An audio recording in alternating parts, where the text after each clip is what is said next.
Oke, baik. Bismillahirrahmanirrahim. Assalamualaikum warahmatullahi wabarakatuh. Kembali lagi kita dalam mata pelajaran fisika. Nah, kali ini langsung aja Ustadz akan menyamakan persepsi atau pandangan kalian terlebih dahulu terkait materi yang akan kita bahas. Karena mungkin masih banyak yang rangkumannya belum sesuai. Karena kan di pertemuan sebelumnya Ustadz pernah menugaskan kalian untuk membuat rangkuman ya tentang poin-poin yang sudah Ustadz sebutkan. Nah, kali ini Ustadz akan menyamakan pandangan terlebih dahulu agar tidak ada yang berbeda-beda. Nah, untuk yang pertama, untuk yang tugas pertama itu kan kalian hanya diminta untuk menuliskan kembali mengenai apa? Metode ilmiah. Kalau itu Ustadz rasa kalian insya Allah sudah bisa paham semuanya ya. Karena memang itu nanti bisa dijadikan sebagai hafalan. Nah, hafalan selanjutnya yang kedua, yang ini, yang poin B, yaitu tentang besaran, satuan, dan dimensi. Ustadz minta kalian mencari dimensinya. Nah, cara merangkumnya itu cukup mudah. Kalian cukup buat tabel seperti yang udah Ustadz buatkan. Tapi kalian bisa buat jadi lebih rapih ya. Karena di sini Ustadz gak pakai penggaris. Nah, seperti biasa akan ada 3 variabel, yaitu besaran, kemudian satuan, dan dimensi. Kalau besaran sama satuan udah sempat disebutin pada pertemuan sebelumnya. Sekarang Ustadz akan jelaskan tentang dimensinya.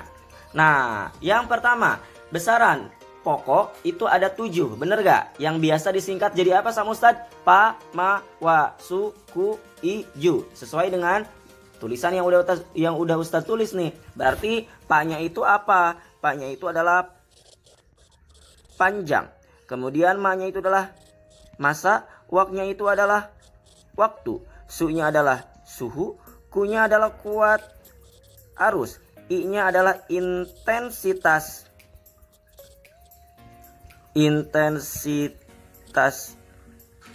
cahaya. Oke. Kemudian ju-nya itu adalah jumlah zat.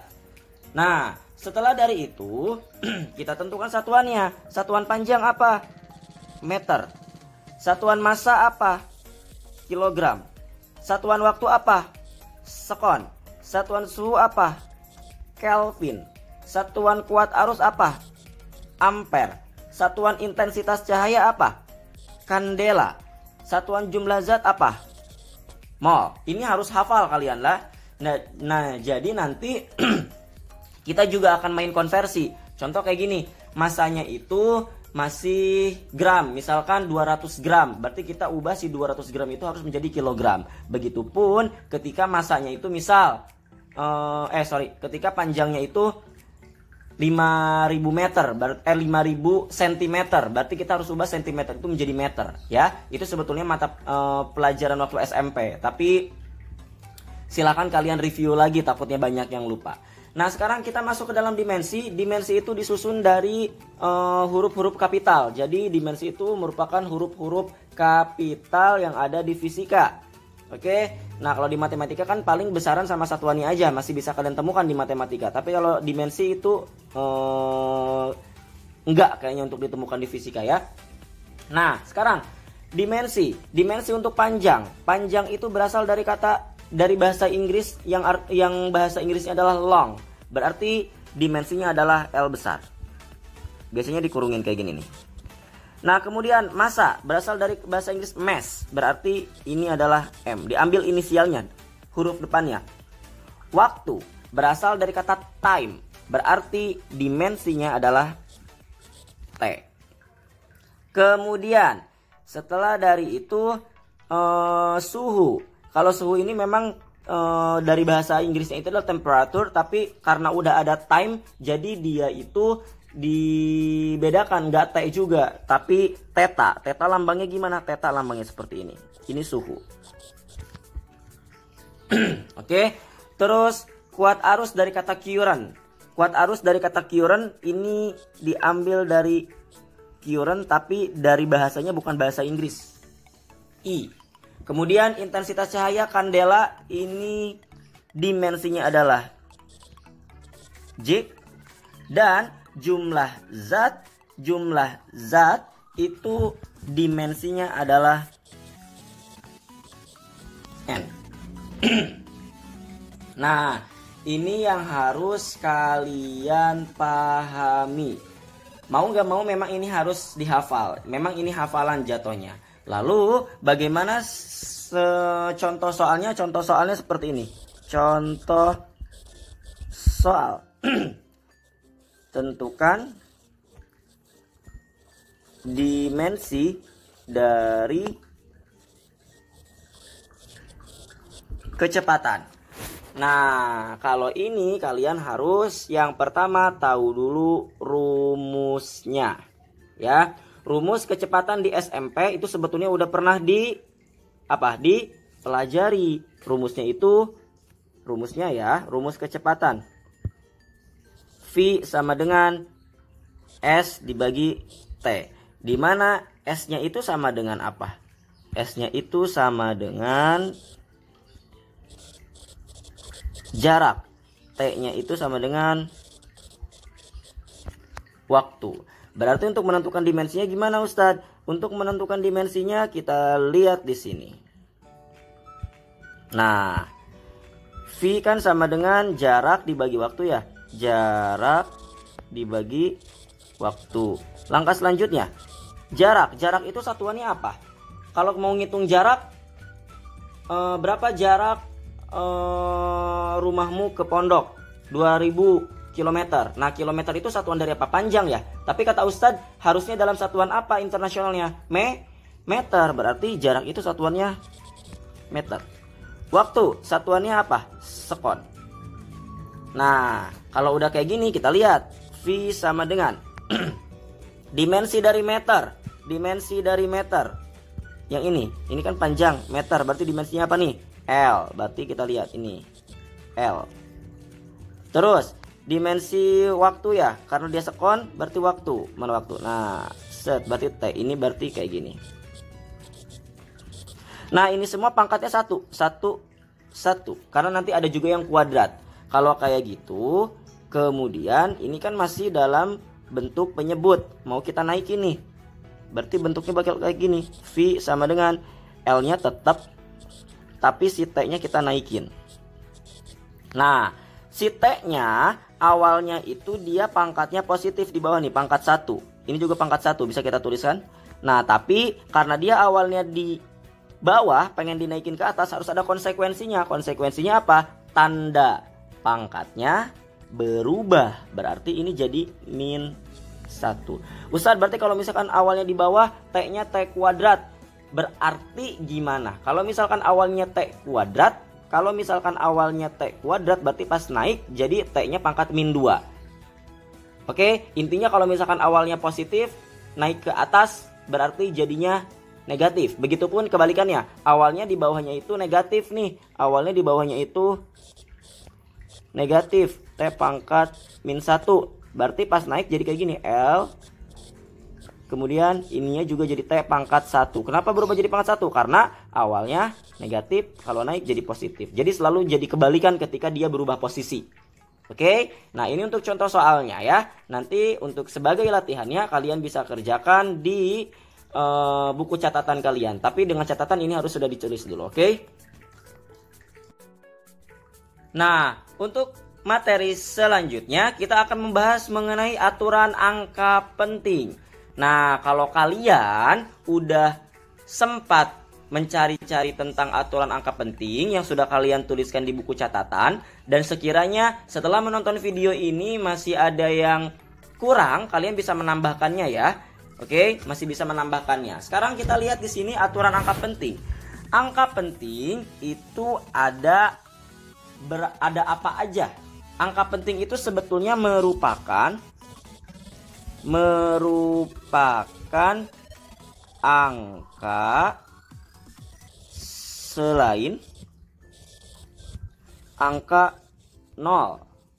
Nah, berarti selain angka 0 berarti ada angka apa aja angka penting itu? Berarti ada 1, 2, 3, 4, 5, 6, 7, 8, 9. Ini merupakan angka-angka penting kayak gitu loh. Tapi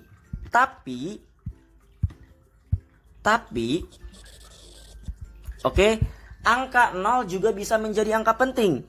angka 0 juga bisa menjadi angka penting.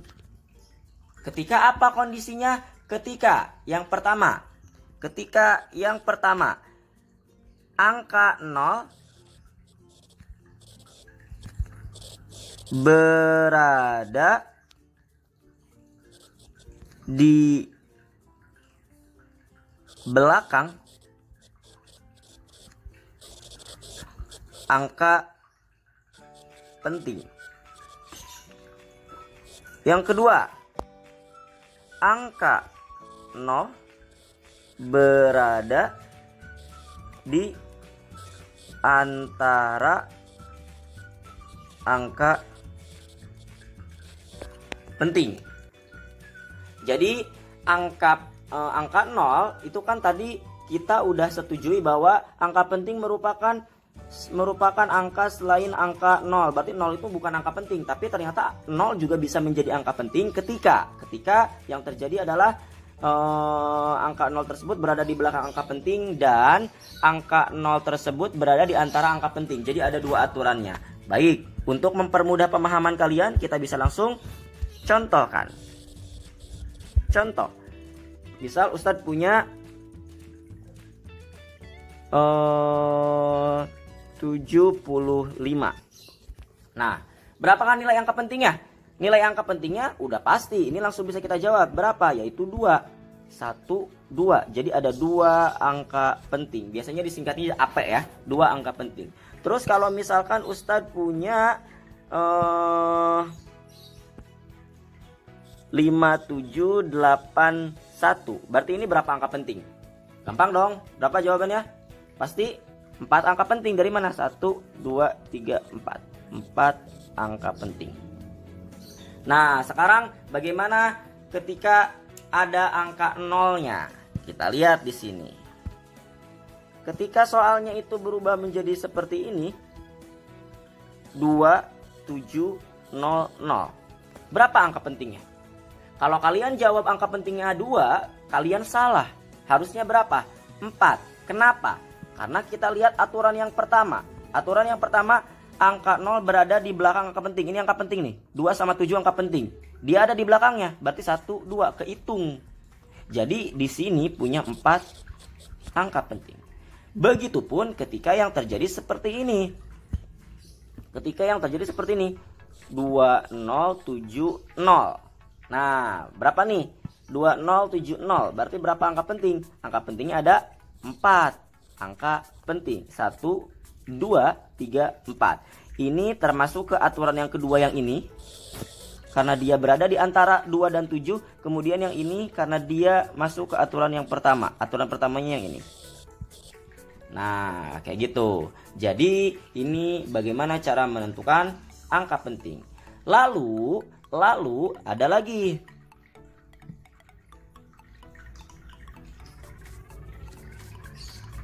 Contoh lainnya. Contoh lainnya bagaimana jika dia itu contoh yang kelima ya berarti ini. Wait. Contoh yang kelima berarti bagaimana ketika 0,070. Berapakah nilai angka pentingnya? Nah, nilai angka penting di sini hanya 2. 1, 2. Jadi ini angka pentingnya yang pertama, yang 7. Nah, kemudian karena ada 0 di belakang angka penting jadi dia keikut bawa. Tapi kalau ada yang di depan ini tidak terhitung. Ini tidak terhitung karena balik lagi ke definisi yang awal bahwa 0 itu bukan merupakan angka penting. Nah, maka dari itu ini sama dengan 2 angka penting. Terus gimana kalau misalkan kayak gini? Kalau misalkan dia itu adalah 0,10123. Nah, kalau kayak gini gimana? Dia ada berapa angka penting? Ada 1, 2, 3, 4, 5 ya. Berarti 5 angka penting. Yang di sini tidak termasuk karena ada di depan angka penting bukan di belakang angka penting. Oke? Nah, terus setelah dari itu kita masuk ke teori pembulatan. Teori pembulatan. Yang pertama, ketika lebih dari 5, oke, lebih dari 5 ya, itu berarti dibulatkan ke atas. Kedua, ketika kurang dari 5, berarti dia dibulatkan ke bawah. Yang ketiga, ketika sama dengan 5 tapi angka sebelumnya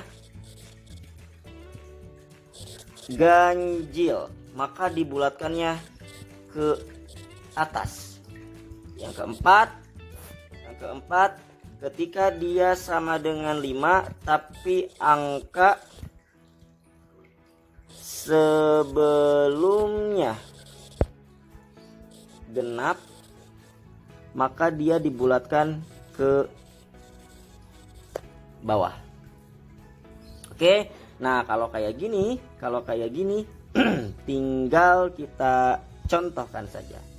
Contoh, kalau misalkan Ustadz punya 1,372, oke, 1,372. Pengennya di sini ada berapa angka penting dulu? Di sini ada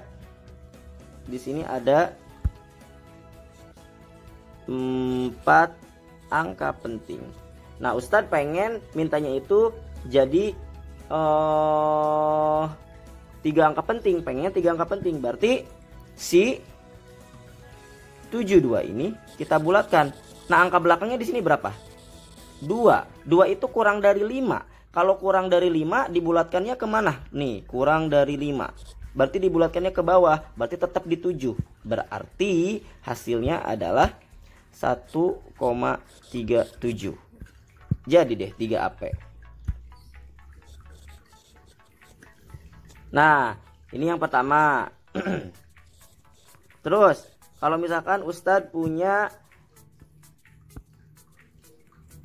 1,376, pengen dibuat sama jadi 3 angka penting juga. Berarti bulatkannya itu jadi 1,38. Kenapa? Karena 6 ini oke, merupakan lebih dari 5. Kalau lebih dari 5, bulatkannya ke atas. Jadi dari 7 ke atas jadinya 8. Terus kalau misalkan kita punya yang C itu misalkan dia itu 1, contohnya apa ya, 1,375. Nah, kalau misalkan dia 1,375, kita lihat nih, wah ini sama dengan 5, angka belakangnya gimana Ustadz? Kalau misalkan angka belakangnya sama dengan 5, kita lihat angka sebelumnya, dia itu ganjil atau genap. Si 7 itu termasuk ganjil. Maka kalau misalkan ganjil, kita bulatkannya kemana? Ke atas. Berarti hasilnya itu dia jadi 1,38.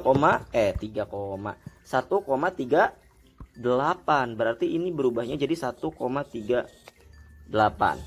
Nah, terus yang D contohnya misal, itu misal 1,365. Nah, kita lihat nih. Wah, ini angka belakangnya sama dengan 5 Ustadz. Berarti gimana? Lihat angka sebelumnya. Angka sebelum di sini apa? Genap. Oke, berarti dibulatkannya kemana? Ke bawah. Kalau ke bawah berarti tetap jadi 1,36. Jadi ini jadi 1,36. Oke, nah itu merupakan teori pembulatan dan mengidentifikasi berapakah nilai angka penting pada soal. Oke, nah kalau misalkan kayak gitu, nanti Ustadz akan berikan contoh soalnya lagi. Nah, yang perlu kalian pahami lagi ada satu cara mengubah angka penting. Nah, cara mengubah berapa jumlah angka penting, contoh lain dari teori pembulatan ya. Contoh lainnya adalah misal Ustadz punya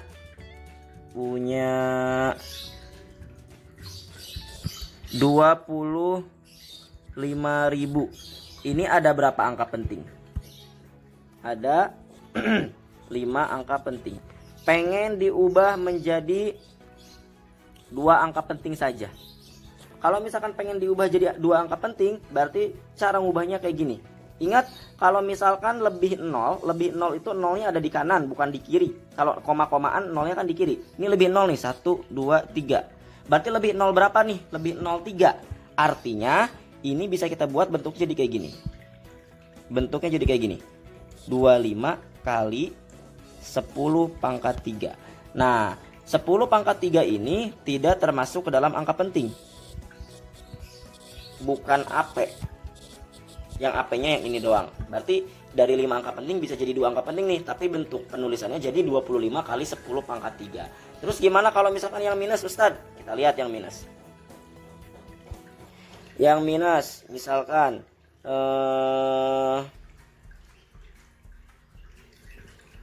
B yang minus 0,752.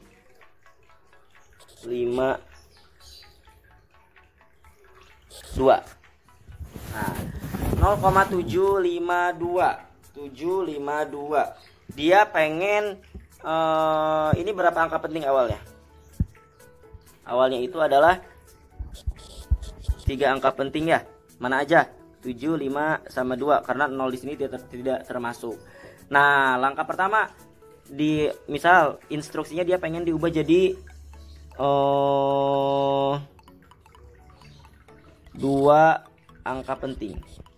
Nah, kalau ini ada 2 step. Step yang pertama, 2 angka penting berarti 0,752. Nah, si 52 ini harus kita bulatkan. 52, angka belakangnya berapa nih? 2, kurang dari 5. Berarti dibulatkannya kemana? Ke bawah. Artinya tetap jadi 0,75. 0,75. Tapi notasinya pengen dibuat jadi 10 pangkat 10 pangkatan. Kita lihat di sini. Di sini hutang nolnya itu ada berapa? Ada 2. Dari mana kita bisa tahu? Kita lihat jumlah angka 0 jumlah angka setelah koma 1, 2. Berarti di sini kita tuliskan 75 kali 10 pangkat min 2. Tanda positif pangkat berarti dia lebih. Kalau misalkan tanda negatif berarti dia kurang. Atau kalau misalkan lebih itu nolnya ada di kanan, kalau ini nolnya ada di kiri. Kayak gitu. Berarti Ustadz kalau misalkan ada kayak gini 0,008. Ini pengen anak ubah jadi 8 doang, 8. Oke, berarti kita hitung sampai 8 ya. 1, 2, 3. Berarti 8 kali 10 pangkat min 3. Oke, itu mengubah desimal menjadi notasi ilmiah namanya.